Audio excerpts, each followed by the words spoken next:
राम राम दोस्तों, जय बाबा नीम करौली महाराज जी की। आशा है कि मेरी माताएं बहनें सभी के ऊपर बाबा नीम करौली जी की अपार कृपा होगी। आपके घर परिवार में सभी कुशल मंगल होंगे, यही मेरी अर्जी है बाबा नीम करौली जी की शरण में।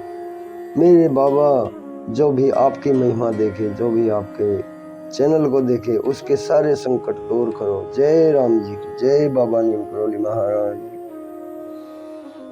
दोस्तों, आज मैं आपको बुधवार के दिन के बारे में जानकारी दूंगा। सभी को पता होगा, सभी वार का पता है, लेकिन बुधवार के दिन को हम ज्यादा कर नहीं जानते कि बुधवार का दिन किस देवता का दिन होता है और किसकी पूजा और व्रत किया जाता है बुधवार को। तो आज शुरू करते हैं, बुधवार के दिन किस देवता की पूजा की जाती है और गणेश और लक्ष्मी की पूजा एक साथ क्यों करते हैं, ये भी इसमें जानकारी दूंगा मैं आपको। पूरा सुने और आगे भी शेयर करें। चैनल को सब्सक्राइब कर ले। हाथ जोड़कर प्रार्थना, आपके ऊपर अपार कृपा होगी, अपार कृपा बरसेगी। आपके घर में कभी भी कोई अनिष्ट नहीं होगा, मैं विश्वास दिलाता हूँ। जय श्री राम। बुधवार को क्यों होती है भगवान गणेश जी की पूजा, जाने गजानन के बारे में 5 रोचक बातें। बुधवार के दिन बुध देव के अलावा श्री गणेश जी की भी पूजा की जाती है।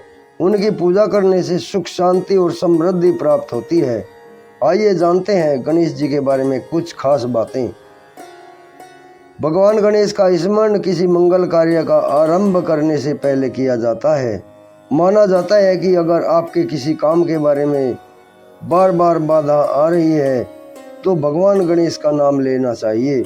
इससे आपके कार्यों में आने वाली बाधा हट जाएगी। भगवान गणेश को मंगल और समृद्धि का देवता माना जाता है। बुधवार के दिन भगवान गणेश की पूजा की जाती है। आप अगर किसी नई चीज का आरंभ करना चाहते हैं तो आप बुधवार के दिन भगवान गणेश का नाम लेकर उसकी शुरुआत कर सकते हैं।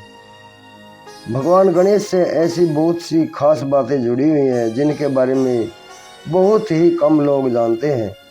आइए जानते हैं कौन सी है वे बातें।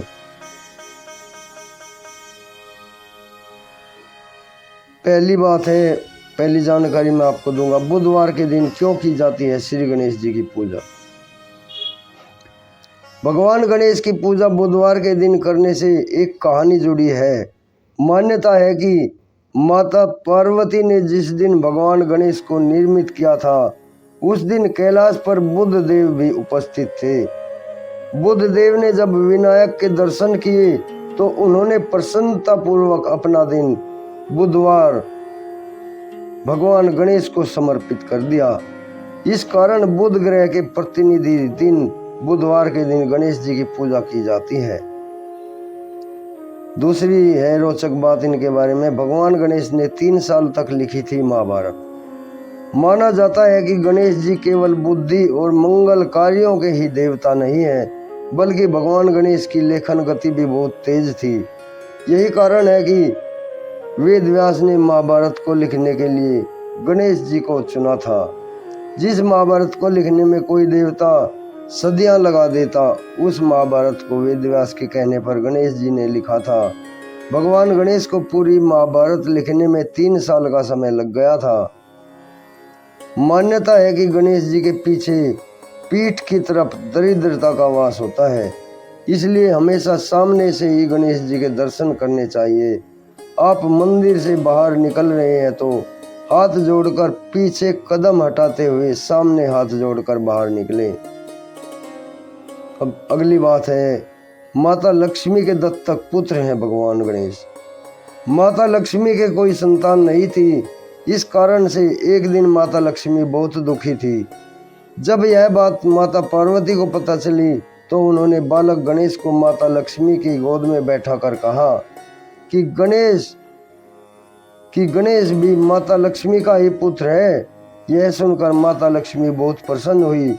उन्होंने कहा कि जब तक कोई उनके साथ भगवान गणेश की पूजा नहीं करेगा, उस मनुष्य के जीवन में कभी सुख समृद्धि और लक्ष्मी नहीं आएगी। तब से ही भगवान गणेश की पूजा लक्ष्मी जी के साथ की जाती है। अगली महिमा है इनकी गणेश जी की। माता पिता के चरणों में होता है पूरा संसार। भगवान गणेश के बड़े भाई का नाम कार्तिकेय था। एक दिन कैलाश पर बात हुई कि जो सबसे पहले संसार का पूरा एक चक्कर लगाकर वापस कैलाश में लौट आएगा वो देवी पार्वती और भगवान शिव के सबसे ज्यादा प्रेम करता होगा। यह सुनकर कार्तिकेय संसार का चक्कर लगाने के लिए चल दिए, जबकि गणेश जी ने अपने माता पिता के चक्कर लगाकर कहा कि माता पिता के चारों तरफ घूमकर पूरा संसार होता है, इसलिए उन्होंने संसार का एक चक्कर पहले ही पूरा कर चुका। इस तरह भगवान गणेश ने अपनी बुद्धिमत्ता का परिचय दिया। तो दोस्तों, ये गणेश भगवान जी से जुड़ी हुई 5 रोचक बातें आगे भी शेयर करें। आपके ऊपर गणेश भगवान जी की अपार कृपा होगी। बाबा नीम करौली जी आपके कष्ट हरेंगे। श्री राम जी आपको अपनी शरण में लेंगे। जय राम जी की।